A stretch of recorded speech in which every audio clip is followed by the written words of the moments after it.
ನಮ್ಮ ನಿಮ್ಮೆಲ್ಲರ ಗುರುಗಳಂತ ಪತ್ರಿಜಿ ಗುರುಗಳನ್ನ ಸ್ಮರಿಸುತ್ತಾ ಹಾಗೂ ಮಹತ್ತರ್ ಬಾಬಾಜಿಗೆ ನಮಸ್ಕರಿಸುತ್ತಾ ಈ ವೇದಿಕೆಯನ್ನ ರೆಡಿ ಮಾಡಿ ನಮ್ಮ ಎಲ್ಲರಿಗೂ ಜ್ಞಾನವನ್ನು ನೀಡುತ್ತಂತ ರಂಗನಾಥ್ ಗುರೂಜಿಯವರು ಕೂಡ ನಾನು ಧನ್ಯವಾದಗಳನ್ನು ತಿಳಿಸ್ತಾ ಕಾರ್ಯಕ್ರಮ ಶುರು ಮಾಡೋಣ.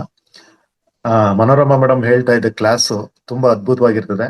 ಎಲ್ಲರೂ ಭಾಗವಹಿಸಿ, ನಾನು ಭಾಗವಹಿಸಿ ಅದರಿಂದ ತುಂಬಾ ಬೆನಿಫಿಟ್ ಪಡೆದಿದ್ದೀನಿ. ಎಲ್ಲರಿಗೂ ಯೂಸ್ ಆಗುತ್ತೆ ಅಂತ ಅದ್ರ ಬಗ್ಗೆ ನಾನು ಹೇಳಕ್ ಇಷ್ಟಪಡ್ತೀನಿ. ಸಾಧ್ಯ ಆದ್ರೆ ನಾನು ಕೂಡ ಇನ್ನೊಂದ್ಸರಿ ಬರ್ಬೇಕು ಅಂತ ಆಸಕ್ತಿ ಇದೆ. ಇವತ್ತು ಧ್ಯಾನದ ಬಗ್ಗೆ ನನ್ನ ಅನುಭವ ಹೇಳ್ಬೇಕು ಅಂತ ಹೇಳಿದ್ರೆ ನಾನು ಕರೋನಾದಿಂದ ಬರ್ಬೇಕಂದ್ರೆ ಕರೋನಾ ಬಂದಾಗ ಎಲ್ರು ಹಳ್ಳಿಯವರು ಮತ್ತೆ ಬೆಂಗಳೂರಲ್ಲಿ ಇದ್ದವರು ಅವ್ರವ್ರ ಊರ್ಗೆ ಖಾಲಿ ಮಾಡ್ಕೊಂಡು ಹೋಗ್ತಾ ಇದ್ರು. ಯಾವ ತರ ಅಂತ ಹೇಳಿದ್ರೆ ಬೆಂಗಳೂರು ಬಿಟ್ಟು ಊರ್ಗ್ ಹೋಗ್ತಾ ಇದ್ರು. ಆಗ ನನ್ನ ಹೆಂಡತಿ 2ನೇ ಪಾಪುನ ಪ್ರೆಗ್ನೆಂಟ್ ಆಗಿದ್ರು. ನಾನು ಏನ್ ಮಾಡ್ಬೇಕು ಗೊತ್ತಾಗ್ತಾ ಇರ್ಲಿಲ್ಲ, ಕೆಲ್ಸ ಇರ್ಲಿಲ್ಲ, 9,000 ರೂಪಾಯಿ ಬಾಡಿಗೆ ಇತ್ತು. ಆಗ ಏನ್ ಮಾಡೋದು ಕಷ್ಟ ಅಂದ್ಬಿಟ್ಟು ಹಳ್ಳಿಗೆ ಹೊರಟೋಗ್ಬಿಟ್ಟೆ. 2 ವರ್ಷ ಅಲ್ಲೇ ಇದ್ದೆ, ಹಳ್ಳಿನಲ್ಲಿ ಇದ್ಕೊಂಡು ಅಗ್ರಿಕಲ್ಚರ್ ಮಾಡ್ತಾ ಇದ್ದೆ. ಇನ್ಮೇಲೆ ಡಿಸೈಡ್ ಮಾಡಿದೆ ನಾನಿನ್ನ ನನ್ನ ಜೀವನ ಇನ್ ಮುಂದೆ ನಾನು ರೈತನಾಗಿರ್ಬೇಕು, ಹಳ್ಳಿನಲ್ಲೇ ಇರ್ಬೇಕು ಅಂತ ಡಿಸೈಡ್ ಮಾಡಿ ಎಲ್ಲ ತುಂಬ್ಕೊಂಡು ಮನೆಯೆಲ್ಲ ಖಾಲಿ ಮಾಡಿ ಹೋಗಾಯ್ತು. ಆಮೇಲೆ ಹಳ್ಳಿನಲ್ಲಿ 2 ವರ್ಷ ಮಾಡ್ದು ಯಾಕೋ ಏನು ಅಗ್ರಿಕಲ್ಚರ್ ಇಂದ ಅಷ್ಟು ಪ್ರಾಫಿಟ್ ಬರ್ತಾ ಇರ್ಲಿಲ್ಲ, ತುಂಬಾ ಕಷ್ಟ. ನಾವು ಬೆಂಗಳೂರಲ್ಲಿ ಇದ್ದಾರಲ್ವ, ಏನ್ ಮಾಡೋದು ಅಂತಿದ್ದಾಗ ನೀನ್ ಇಲ್ಲೇ ಇರು, ಅವಾಗ ಬಂದು ಹೋಗ್ತೀನಿ, ನಾನ್ ಬೆಂಗಳೂರಲ್ಲಿ ಇರ್ತೀನಿ ಅಂತ ಡಿಸೈಡ್ ಮಾಡಿ ಒಂದು ಚಿಕ್ಕದೊಂದು ರೂಮ್ ಮಾಡಿದೆ ಬೆಂಗಳೂರಲ್ಲಿ. ಮಾಡ್ಕೊಂಡು ಅದು ಇದು ಚಿಕ್ಕಪುಟ್ಟ ಕೆಲಸ ಮಾಡ್ಕೊಳ್ಳೋಣ ಅಂತ ಶುರು ಮಾಡಿರ್ಬೇಕಾದ್ರೆ ಧ್ಯಾನಕ್ಕೆ ಹೇಗೆ ಎಂಟ್ರಿ ಆದೆ ಅಂದ್ರೆ, ನಾನು ಅವಾಗ ಮನೇಲೆ ಇರ್ಬೇಕಾದ್ರೆ ನಾನೇ ಅಡಿಗೆ ಮಾಡೋದು, ನಾನೇ ಬಟ್ಟೆ ತೊಳ್ಕೊಳ್ಳೋದೆಲ್ಲ ರೂಮ್ ನಲ್ಲಿ ಗೊತ್ತಲ್ಲ, ಬ್ಯಾಚುಲರ್ದು. ಆತರ ಕೆಲಸ ಮಾಡ್ತಾ ಇರ್ಬೇಕಾದ್ರೆ ಸುಮ್ನೆ ಯೂಟ್ಯೂಬ್ ಆನ್ ಮಾಡಿ ಆಗಾಗ ಏನಾರ ಕೇಳಿಸ್ಕೊಂಡು ಬಟ್ಟೆ ಒಗಿತಾ ಇದ್ದೆ. ಒಗಿತಾ ಇರ್ಬೇಕಾದ್ರೆ ನನಗೆ ಪಿರಮಿಡ್ ಪರಿಚಯ ಆಯ್ತು. ಧ್ಯಾನದ ಬಗ್ಗೆ ಅನುಭವ ಹೇಳ್ತಾ ಇದ್ರು ಯೂಟ್ಯೂಬ್ದು ಅವಾಗ ಪರಿಚಯ ಆಯ್ತು. ಯೂಟ್ಯೂಬ್ ಅಲ್ಲಿ ಹಂಗೆ ಆಗ್ತಾ ಇರ್ಬೇಕು, ಅದನ್ನೇ ಪದೇ ಪದೇ ಕೇಳ್ತಾ ಇರ್ಬೇಕಾದ್ರೆ ನಾನು ನಿಮ್ಮ ಅವತಾರ್ ಫೌಂಡೇಶನ್ ಇಂದ ಡೈರೆಕ್ಟ್ ಕಾಲ್ ಬರುತ್ತೆ. ಸರ್, ನಿಮ್ಮ ಇದನ್ನ ನಾವು ಮೆಡಿಟೇಷನ್ ಹೇಳ್ಕೊಡ್ತೀವಿ ಪ್ರತಿದಿನ, ನಿಮ್ನ ಆಡ್ ಮಾಡ್ಲಾ ಅಂತ. ನಾನು ದುಡ್ಡು ಎಷ್ಟು ಅಂತ ಕೇಳ್ತೀನಿ. ಇಲ್ಲ, ದುಡ್ಡೆಲ್ಲ ಏನಿರಲ್ಲ, ಫ್ರೀ ಅಂತ ಹೇಳ್ತಾರೆ. ಸರಿ, ಆಡ್ ಮಾಡಿ ಅಂತ ಹೇಳ್ತೀನಿ. ಅವಾಗ್ಲಿಂದ ಜೂಮ್ ಕಾಲ್ಗೆ ನಾನು ಸೇರ್ಕೊಂಡೆ. ಜೂಮ್ ಕಾಲ್ ಆದ್ಮೇಲೆ ಪ್ರತಿನಿತ್ಯ ಕೇಳ್ತಾ ಹೋಗ್ತಾ ಇದೆ. ನಂಗೆ ನಿಜವಾಗ್ಲೂ ಹೇಳ್ಬೇಕಂತ ಸಂಪೂರ್ಣ ಧ್ಯಾನ ಅಂದ್ರೆ ಏನು ಗೊತ್ತಿರ್ಲಿಲ್ಲ. ಮಹಾವತಾರ್ ಫೌಂಡೇಶನ್ ಬಂದ್ಮೇಲೆ ಧ್ಯಾನ ಅಂದ್ರೆ ಏನು ಕಲ್ತ್ಕೊಂಡೆ. ಧ್ಯಾನದಿಂದ ಎಷ್ಟು ಬದಲಾವಣೆಗಳು ಲೈಫಲ್ಲಿ ಆಯ್ತು ಅಂತ ಹೇಳಿದ್ರೆ ವರ್ಡ್ಗಳೇ ಸಾಲದು. ಯಾಕೆ ವರ್ಡನ್ನ ಹೇಳ್ತೀನಿ ಅಂತ ಆದ್ರೆ, ವರ್ಡ್ಗಳೇ ಸಾಲದು ಅಂತ ಯಾಕೆ ಮಾತಾಡ್ತೀನಿ ಅಂತ ಹೇಳಿದ್ರೆ, ಯಾವ ಒಬ್ಬ ವ್ಯಕ್ತಿ ಅದು ಯೂನಿವರ್ಸು ಧ್ಯಾನದಿಂದ ಆಯ್ತಾ, ಪುಣ್ಯದಿಂದ ಆಯ್ತಾ, ಅದ್ ಏನೂ ನನಗೆ ಗೊತ್ತಿಲ್ಲ. ಬಟ್ ಧ್ಯಾನಕ್ಕೆ ಬಂದ್ಮೇಲೆ ಏನಾಯ್ತು ಅಂತ ಹೇಳಕ್ ಇಷ್ಟಪಡ್ತೀನಿ ಅಂದ್ರೆ, ಯಾವ ಒಂದು ವ್ಯಕ್ತಿ ನಾನು ಬಾಡಿಗೆ ಕಟ್ಟಕ್ಕಾಗದೆ ಬೆಂಗಳೂರನ್ನೇ ಖಾಲಿ ಮಾಡ್ಕೊಂಡು ಹೋಗಿದ್ನು, ಅದೇ ವ್ಯಕ್ತಿ ಕಾಲಾನಂತರದಲ್ಲಿ ಧ್ಯಾನವನ್ನು ಮಾಡ್ತೇನೆ. ಹಾಗೆ ಇಲ್ಲಿ ನಡೀತಕ್ಕಂತ ನನಗೆ ಅತಿಯಾಗಿ ಮಾತಾಡೋ ಅಭ್ಯಾಸ ಇರುತ್ತೆ, ಅದರಲ್ಲಿ ನಾನೇ ಪದೇ ಪದೇ ಮಾತಾಡೋದು, ಸಿಗಾಕೊಳ್ಳೋದು ಎಲ್ಲ ಮಾಡ್ತಿದ್ದೆ. ಹೇಗ್ ಮಾತಾಡ್ಬೇಕು, ಮಾತಿನ ಕೌಶಲ್ಯ ಹೇಗಿರ್ಬೇಕು ಅನ್ನೋ ತಿಳ್ಕೊತೀನಿ. ಜೊತೆಗೆ ನನಗೆ ಪ್ರತಿ ಒಂದಕ್ಕೂ ಬೇಗ ಕೋಪ ಬಂದ್ಬಿಡೋದು. ಯಾವ್ದೆತ್ತರ ಮಾತೆತ್ತರ ಕೋಪ ಬಂದ್ಬಿಡುದು, ಎಲ್ಲಕ್ಕೂ ಚಿಕ್ಕ ಪುಟ್ಟಕ್ಕೂ ಕೋಪ ಮಾಡ್ಕೋತಾ ಇದೆ. ಈ ಕೋಪ ಅಂದ್ರೆ ಏನ್ ಗೊತ್ತಿಲ್ಲ, ಎಲ್ಲರನ್ನ ಆಶ್ಚರ್ಯ ಪಡ್ತಾರೆ, ಹರೀಶ ನೀನಾಯ್ತು ಅಂತಾರೆ. ಇಲ್ಲಿ ಬಂದ್ಮೇಲೆ ಕೋಪ ಅಂದ್ಬಿಟ್ಟೆ. ಜೊತೆಗೆ ಏನಂದ್ರೆ ಮೌನವಾಗಿರೋದು ಹೆಂಗೆ ಅಂತ ಗೊತ್ತೇ ಇರ್ಲಿಲ್ಲ. ನಾನು ಒಂದ್ ನಿಮಿಷನೂ ಸುಮ್ನೆ ಇರ್ತಿಲ್ಲ, ಏನಾರು ಮಾತಾಡ್ಬಿಡೋದು, ಸುಮ್ನೆ ಮಾತಾಡೋದು, ಅರೆ ಬರೇ ಜನ ತಿಳ್ಕೊಂಡು ಟಪ್ ಟಪ್ ಅಂತ ಮಾತಾಡೋದು, ನಾನೇ ಸಿಗಾಕೊಳ್ಳೋದು. ಒಂಥರ ಅಜ್ಞಾನದಲ್ಲಿ ಇದೆ ಅಂತ ಹೇಳಿ ತಪ್ಪಾಗಲಾರ್ದು. ಈ ಮೌನವಾಗ ಪ್ರಾಕ್ಟೀಸ್ ಮಾಡಿದೆ. ಈಗ ಮೌನ ಇಲ್ಲಿ ಬಂದ್ಮೇಲೆ ಮೌನದ ಬಗ್ಗೆ ತಿಳ್ಕೊಂಡ್ಮೇಲೆ ಮೌನವಾಗಿರೋದ್ರಿಂದ ಎಷ್ಟೊಂದು ಬೆನಿಫಿಟ್ ಅಂತ ತಿಳ್ಕೊಂಡೆ. ಆಮೇಲೆ ಊಟ ತಿಂಡಿಲಂತೂ ಎಲ್ಲಿ ಸಿಕ್ತು ಅದು ತಿನ್ಬಿಡೋದು. ಯಾವ ಹೋಟ್ಲಲ್ಲಿ ಸಿಕ್ತು, ರೋಡಲ್ಲಿ ಸಿಕ್ತು, ಹೋಟ್ಲ್ ಸಿಕ್ತು, ಎಲ್ಲ ತಿಂತಿದ್ದೆ. ಆಹಾರ ಪದ್ಧತಿ ಇರ್ಲಿಲ್ಲ. ಇಲ್ಲಿಗೆ ಬಂದ್ಮೇಲೆ ನಾನು ಅದ್ಭುತವಾದ ಆಹಾರ ಪದ್ಧತಿ ತಿಳ್ಕೊಂಡೆ. ನಾನು ಪ್ರತಿನಿತ್ಯ ನಾನು ಊಟ ಹೆಂಗಿರುತ್ತೆ ಅಂತ ಹೇಳಿದ್ರೆ, ಅರ್ಧ ಮಾತ್ರ ಊಟ ಇರುತ್ತೆ, ಇನ್ನರ್ಧ ನಮ್ದು ಎಲ್ಲ ಫುಲ್ ಗ್ರೀನ್ ಸಾಲಡೇ ಇರ್ತದೆ, ಅಂದ್ರೆ ಗ್ರೀನ್ ಪ್ಲೇಟ್. ಆ ಊಟ ಹೆಂಗಿರ್ಬೇಕು ಅಂತ ಈ ನಮ್ಮ ಮಹಾವತಾರ್ ಫೌಂಡೇಶನ್ ಬಂದು ನಾನು ತಿಳ್ಕೊಂಡೆ. ಆಮೇಲೆ ಓದುವ ಅಭ್ಯಾಸ, ನನ್ ಮನೆಗೆ ಬಂದ್ರೆ ಒಂದು ಮಿನಿ ಲೈಬ್ರರಿನೇ ಐತೆ. ಪುಸ್ತಕ ಓದುವ ಹವ್ಯಾಸವನ್ನು ಬೆಳೆಸ್ಕೊಂಡೆ. ಎಲ್ಲೋದ್ರೂ ಪುಸ್ತಕಗಳನ್ನ ಪರ್ಚೇಸ್ ಮಾಡ್ತಾನೆ ಇರ್ತೀನಿ. ಅಷ್ಟಂತ ಅದ್ಭುತ ಪುಸ್ತಕಗಳು ನನ್ನ ಹತ್ರ ಇದೆ. ಇದು ಕೂಡ ನನ್ನ ಮಹಾವತಾರ್ ಫೌಂಡೇಶನ್ ಬಂದ್ಮೇಲೆ ಓದ್ತಾ ಇದ್ರು ಪತ್ರಿಜಿ ಅವರು, ಆಮೇಲೆ ರಂಗನಾಥ್ ಗುರುಜಿ ಅವರು ಓದೋದ್ರ ಬಗ್ಗೆ ಹೇಳ್ತಾ ಇದ್ರು. ಆಮೇಲೆ ನಾವು ಫೌಂಡೇಶನ್ ಬಂದಾಗ ಅಲ್ಲಿ ಪುಸ್ತಕಗಳು ಸಿಗ್ತಾ ಇತ್ತು, ಪಿರಮಿಡ್ಗೆ ಹೋದಾಗ ಸಿಗ್ತಾ ಇತ್ತು. ಅಲ್ಲೆಲ್ಲ ಸಂಗ್ರಹಿಸಿ ಬಹಳಷ್ಟು ಪುಸ್ತಕಗಳನ್ನ ನಾನು ಕಲೆಕ್ಟ್ ಮಾಡಿದ್ದೀನಿ. ಆಮೇಲೆ ಇನ್ನೇನಂದ್ರೆ, ನನ್ಗೆ ಕಣ್ಣು ಯಾವಾಗ್ಲೂ ನೋವು ಬರೋದು, ಅದಕ್ಕೊಂದು ಮೆಡಿಷನ್ ಆಗ್ತಾ ಇರ್ಬೇಕಾಯ್ತು. ಅದೊಂದು 700 ರೂಪಾಯಿ ಇರ್ತಾ ಇತ್ತು, ತಿಂಗ್ಳಿಗೊಂದು 2 ಹಾಕ್ಬೇಕಾಯ್ತು. ಮೂತ್ರ ಚಿಕಿತ್ಸೆ ಬಗ್ಗೆ ಹೇಳ್ಕೊಟ್ಟ ಮೇಲೆ ನಾನು ಖಂಡಿತ ಅದು ಸಂಪೂರ್ಣವಾಗಿ ಆ ಮೆಡಿಷನ್ ನ ನಿಲ್ಸಿದೀನಿ.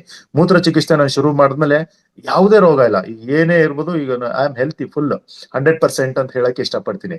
ಈಗ ನಾವು ಯಾವ್ದೆಲ್ಲ ಮಾತಾಡ್ತಾರೆ, ಕೆಲವ್ರಿಗೆ ಜ್ವರ ಬರುತ್ತೆ, ಅದಾಗತ್ತೆ ಇದಾಗತ್ತೆ, ಚಿಕ್ಕ ಪುಟ್ಟದ ಏನೋ ಬರುತ್ತಲ್ಲ. ನನಗೆ ಈ ಧ್ಯಾನಕ್ಕೆ ಬಂದ ಮೇಲೆ ಈ ಹುಷಾರ್ ತಪ್ಪೋದು ಅಂದ್ರೆ ಏನು ಅಂತ ಮರ್ತ್ಬಿಟ್ಟಿದೀನಿ. ಆಕ್ಚುಲಿ ಅದು ಗೊತ್ತೇ ಇಲ್ಲ. ಮೂತ್ರ ಚಿಕಿತ್ಸೆನ ರೆಗ್ಯುಲರ್ ಆಗಿ ಇತ್ತೀಚೆಗೆ ಪ್ರಾಕ್ಟೀಸ್ ಮಾಡ್ತಾ ಇರೋದ್ರಿಂದ ಅದೊಂದು ತುಂಬಾ ಪರ್ಫೆಕ್ಟ್ ಆಗಿದೆ.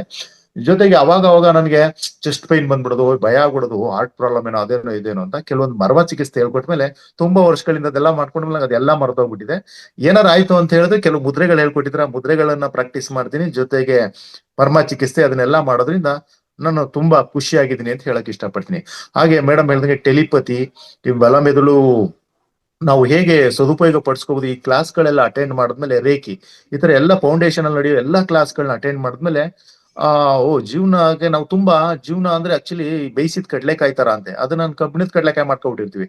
ಆ ಟ್ರಿಕ್ಸ್ ಗಳು ಗೊತ್ತಿರಲ್ಲ. ಆ ಟ್ರಿಕ್ಸ್ ಗಳೆಲ್ಲಾನು ಮಹಾವತಾರ್ ಫೌಂಡೇಶನ್ ಇಂದ ಕಲ್ತಿ ಅಂತ ಹೇಳೋದಕ್ಕೆ ಇಷ್ಟಪಡ್ತೀನಿ.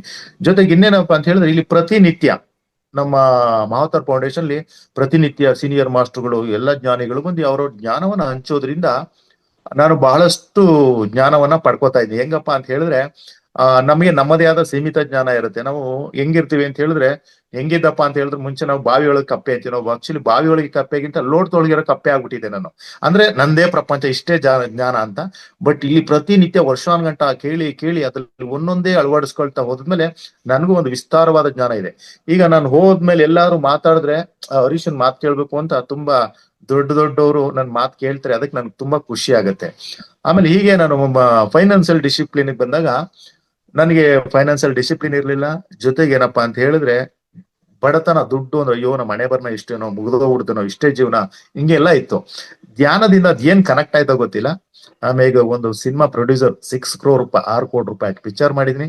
ಬೆಂಗಳೂರಲ್ಲಿ ಸ್ವಂತ ಮನೆ, ಓಡಾಡೋ ಕಾರು, ನಮ್ಮದೇ ಆಫೀಸು, ನಮ್ಮದೇ ಕೆಲಸದವರು, ಈ ತರ ಎಲ್ಲ ಇಟ್ಕೊಂಡಾಗಿದೆ.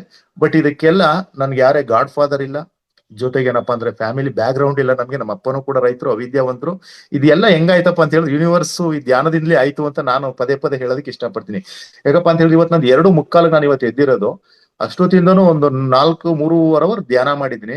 ಮೈಂಡ್ ಎಷ್ಟು ಸ್ಟ್ರಾಂಗ್ ಆಗಿ ಅಂತ ಹೇಳಿದ್ರೆ ಏನೋ ಒಂದ್ ಮಾಡ್ಬೇಕು ಅಂತಾರ ಹಂಬಲಿಸ್ತಾ ಇದೆ.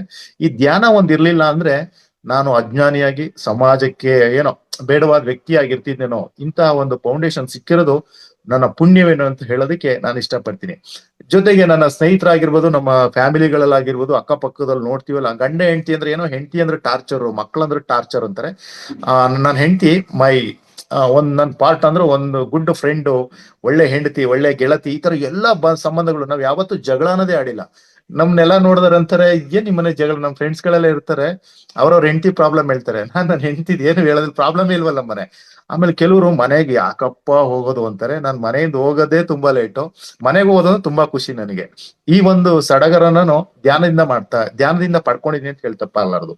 ಆದ್ರೆ ನಾನು ಒಬ್ಬನೇ ಧ್ಯಾನ ಮಾಡ್ತಾ ಇಲ್ಲ ಇಲ್ಲಿ. ನನ್ನ ಹೆಂಡತಿ ಧ್ಯಾನ ಮಾಡ್ತಾಳೆ, ನನ್ನ ಮಗಳು ಮಾಡ್ತಾಳೆ, ನನ್ನ ಮಗ ಮಾಡ್ತಾಳೆ. ನನ್ನ ಮಗಳು ಬೆಳಗ್ಗೆ 5 ಗಂಟೆಗೆ ಎದ್ದು ಸ್ನಾನ ಮಾಡಿ ಇವತ್ತು ಕೂಡ ರೆಗ್ಯುಲರ್ ಧ್ಯಾನ. ಅಂದ್ರೆ ಟೋಟಲ್ ನಮ್ಮ ಮನೇಲಿ 4 ಜನ ಇದೀವಿ, ಎಲ್ರು ಕೂಡ ಮೆಡಿಟೇಟರ್ ಆಗಿರೋದ್ರಿಂದ ಎಲ್ರು ಖುಷಿಯಾಗಿದ್ದೀವಿ. ಈ ಮಹಾವತಾರ್ ಫೌಂಡೇಶನ್ಗೆ ಎಷ್ಟು ಕೃತಜ್ಞತೆ ಸಲ್ಲಿಸೋದು ಕೂಡ ಕಡಿಮೆ ಅಂತ ಹೇಳಿಸ್ತೀನಿ. ಯಾಕಪ್ಪ ಅಂತ ಹೇಳಿದ್ರೆ ಮನುಷ್ಯನ್ಗೆ ಏನಿರ್ಬೇಕು ಹೇಳಿ, ಸರ್ವಜ್ಞದ ಒಂದು ಮಾತಿದೆ, ವೆಚ್ಚಕ್ಕೆ ಒನ್ನಿದ್ದು ಬೆಚ್ಚನೆಯ ಮನೆಯಿದ್ದು ಇಚ್ಛೆಯನರಿಯುವ ಸತಿ ಉಳಿದ ಅದೇ ಸ್ವರ್ಗಕ್ಕೆ ಕಿಚ್ಚುಂಟು ಸರ್ವಜ್ಞ ಅಂತ ಒಂದ್ ಮಾತಿದೆ. ಹಿಂದೆ ಮುಂದೆ ಆಗಿರ್ಬೋದು, ಬಟ್ ಇದೇ ಅರ್ಥ ಅದು ಅಷ್ಟೇ ಅಲ್ವಾ. ಅದ್ ಎಲ್ಲವನ್ನ ನಾನು ಪಡೆದಿದ್ದೀನಿ ಅಂತ ಹೇಳಿದ್ರೆ ನಿಜವಾಗ್ಲೂ ನಾನು ಪುಣ್ಯವಂತ ಅಂತ ಹೇಳೋದಕ್ಕೆ ಇಷ್ಟಪಡ್ತೀನಿ. ಆ ಪುಣ್ಯ ನಾನು ಲಭಿಸೋದಕ್ಕೆ ಕಾರಣ ನನಗೆ ಮಹಾವತಾರ್ ಫೌಂಡೇಶನ್. ಆ ಮಹಾವತಾರ್ ಫೌಂಡೇಶನ್ಗೆ ನಾನು ಯಾವಾಗ್ಲೂ ಕೃತಜ್ಞರಾಗಿರ್ಬೇಕು ಅಂತ ಇಷ್ಟಪಡ್ತೀನಿ. ಜೊತೆಗೆ ಇನ್ನಂತ ಹೇಳಿದ್ರೆ ನಾನು ದಾನ ಅಂತ ಹೇಳಿದ್ರೆ ನಾನು ತುಂಬಾ ಲೆಕ್ಕಾಚಾರ, ಯಾರಿಗಾರ 100 ರೂಪಾಯಿ ಕೊಟ್ಬಿಟ್ರೆ 100 ರೂಪಾಯಿ ಕಮ್ಮಿ ಆಗ್ಬಿಡ್ತಲ್ಲ ಅಂತಿದೆ. ಮಹಾವತಾರ್ ಫೌಂಡೇಶನ್ ಅನ್ನದಾನ ಆಗಿರೋದು, ಬೇರೆ ಏನ್ ಹೇಳಿದ್ರು 5,000 10,000 ಟಕ್ ಅಂತ ನಂಗೆ ತೆಗೆದು ಕೊಟ್ಟಾಗ ಏನಾಗುತ್ತೆ ಅಂತ ಹೇಳಿದ್ರೆ ನಾನು ತುಂಬಾ ಚೆಕ್ ಮಾಡೋದಕ್ಕೂ ನಾನು ಇದು ಯೂನಿವರ್ಸ್ ನಿಜನಾ, ಹಿಂಗೆಲ್ಲ ಕೊಟ್ರು ಬರುತ್ತಂತೆ ನಿಜನಾ, ಅವೆಲ್ಲ ನಾನು ಟ್ರೈ ಮಾಡಿದೀನಿ. ನಾನು ಇವತ್ತೇನೋ 10,000 ಕೊಟ್ಟಿದ್ದೀನಿ ಅಂದ್ರೆ ಲಕ್ಷಾಂತರ ರೂಪಾಯಿ ನನಗೆ ಬಂದಿರುತ್ತೆ. ತುಂಬಾ ಟೈಮ್ ನಾನು ಚೆಕ್ ಮಾಡಿದೀನಿ.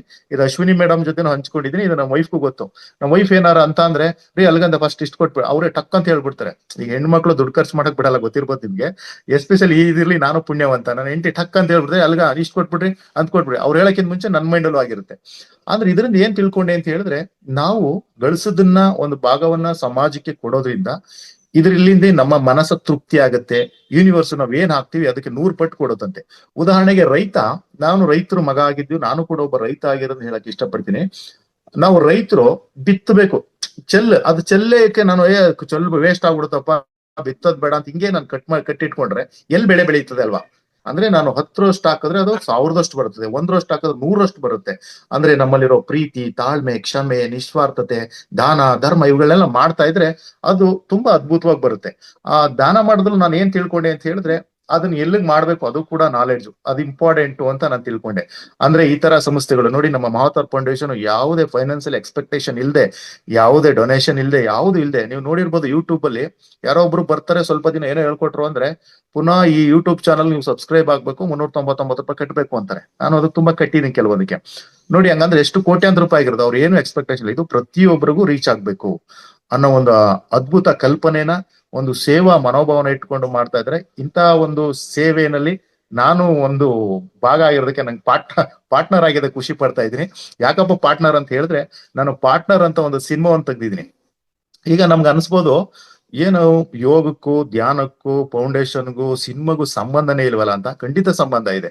ಏನಪ್ಪಾ ಅಂತ ಹೇಳಿದ್ರೆ, ಯಾಕೆ ಹೇಳಕ್ ಇಷ್ಟಪಡ್ತೀನಿ ಅಂತ ಹೇಳಿದ್ರೆ, ನಾವೆಲ್ಲರೂ ಮಾಸ್ಟರ್ ಇರ್ತೀವೋ, ಎಲ್ರೂ ಪಾರ್ಟ್ನರ್ಗಳೇ, ಒಬ್ರಿಗೊಬ್ರು ಎಲ್ರೂ ಕೂಡ ಪಾರ್ಟ್ನರ್ ಅಂತ ಸಿನಿಮಾಗೆ ಟೈಟ್ಲ್ ಹಾಕಿಟ್ಟೆ. ಸಿನಿಮಾದ ಉದ್ದೇಶ ಏನು ನಾವು ನೋಡ್ಬೋದಾ? ಜನ ಸಿನಿಮಾ ಥಿಯೇಟರ್ ಬಂದು ನೋಡ್ತಾ ಇಲ್ಲ, ನಾನು ಅಗ್ರಿ, ಒಪ್ಕೋತೀನಿ.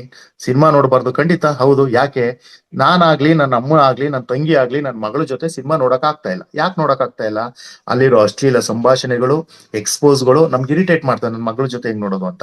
ಬಟ್ ಈ ಕಲ್ಪನೆ ಇಟ್ಕೊಂಡು ಆ ದೇವರೇ ನನ್ನ ಹತ್ರ ಮಾಡ್ಸೋದೇನೇನು ಗೊತ್ತಿಲ್ಲ, ಬಾಡಿಗೆ ಕಟ್ಟಕ್ ಆಗದೆ ಬೆಂಗಳೂರು ಖಾಲಿ ಮಾಡ್ಕೊಂಡು ಹೋದನು ಬಂದು ನಿರ್ಮಾಪಕ ಆಗೋದಕ್ಕೆ ಅಂತ ಒಂದು ಸಿನಿಮಾ ಬರ್ಬೇಕಾಗಿತ್ತೇನೋ ಅಂತ ಅನಿಸ್ತು. ಯಾಕಪ್ಪ ಅಂತ ಹೇಳಿದ್ರೆ, ಇದ್ರಲ್ಲಿ ನಾನು ಏನ್ ಹೇಳಕ್ ಹೊರಟಿದೀನಿ ಅಂತ ಹೇಳಿದ್ರೆ, ಇವತ್ತು ನಮ್ಮ ಹತ್ರ ಎಜುಕೇಶನ್ ಇದೆ, ಕಾರ್ ಇದೆ, ದುಡ್ಡಿದೆ, ಒಳ್ಳೆ ಕೆಲಸ ಇದೆ, ಬಟ್ ನಮ್ಮಲ್ಲಿ ನೆಮ್ಮದಿ ಅನ್ನೋದಿಲ್ಲ. ಯಾಕೆ ನೆಮ್ಮದಿ ಇಲ್ಲ? ಈಗ ಮಾತೆತ್ತರು ನೀವು ನೋಡಿರ್ಬೋದು, ಅಮೆರಿಕದಲ್ಲಿ 100ಗೆ 100% ಡೈವರ್ಸ್ ಆದ್ರೆ ಇಂಡಿಯಾದಲ್ಲಿ 65% ಆಗಿದೆ. ಮಾತೆತ್ತರು ಡೈವರ್ಸ್ ಅಂತಾರೆ.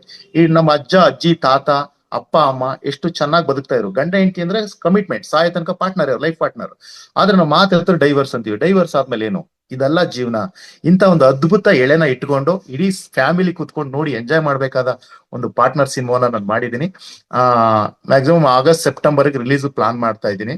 ಈ ತಿಂಗಳು ಒಂದು ಸಾಂಗ್ ಕೂಡ ಬರ್ತಾ ಇದೆ, ನೋಡಿ. ಯಾಕೆ ನಾನು ಸಿನಿಮಾದ ಕತೆ ಇಲ್ಲಿ ಹೇಳ್ತಾ ಇದ್ದೀನಿ ಅಂತ ಹೇಳಿದ್ರೆ, ಏನೂ ಇಲ್ಲದೆ ಇರೋ ನಾನು ಇಲ್ಲಿಗೆಲ್ಲ ಬರೋದಕ್ಕೆ, ಮಾಡ್ಸೋದಕ್ಕೆ ಈ ಧ್ಯಾನನೇ ಕಾರಣ, ಯೂನಿವರ್ಸೇ ಕಾರಣ ಅಂತ ಹೇಳ್ತಾ, ಎಲ್ಲ ನನ್ನ ಪಾರ್ಟ್ನರ್ಗಳಿಗೆ, ಇಲ್ಲಿ ತನಕ ಏನ್ ಮಾತಾಡ್ದೆ ಏನ್ ಗೊತ್ತಿಲ್ಲ, ತಲೆಯಿಂದ ಮಾತಾಡಿದ್ರೆ ಪ್ಲಾನ್ ಇರ್ತಾ ಇತ್ತೇನೋ, ಇಲ್ಲಿ ಹಾರ್ಟ್ ಇಂದ 1 to 1 ಮಾತಾಡ್ತಾ ಇದ್ದೀನಿ. ನಮ್ಮ ಪಾರ್ಟ್ನರ್ಗಳಿಗೆ ಯಾರ್ಯಾರಿಗೆ ಟಚ್ ಆಯ್ತಾ ಏನೋ ಗೊತ್ತಿಲ್ಲ, ಎಲ್ರೂ ಕೂಡ ಥ್ಯಾಂಕ್ಸ್ ಹೇಳ್ತಾ, ಇಂಥ ಮಹಾವತಾರ್ ಫೌಂಡೇಶನ್ಲಿ ನಾವು ಮಾತ್ರ ಅಲ್ಲ, ಇತರನ್ನು ಕರೆ ತರಬೇಕು. ಇದು ಒಂದು ಸಮಾಜದ ಅದ್ಭುತ ಕೆಲಸ ಅಂತ ಹೇಳಕ್ ಇಷ್ಟಪಡ್ತೀನಿ. ಈಗ ನಾನು ಸಮಾಜ ಸೇವೆ ಮಾಡ್ಬೇಕು ಅಂತ ಹೇಳಿದ್ರೆ, ನಾನೇನ್ ಪೊಲಿಟಿಷಿಯನ್ ಆಗೇ ಮಾಡ್ಬೇಕು, ಅದೇ ಆಗಿ ಮಾಡ್ಬೇಕು, ಇದಾಗಿ ಅಂತಲ್ಲ.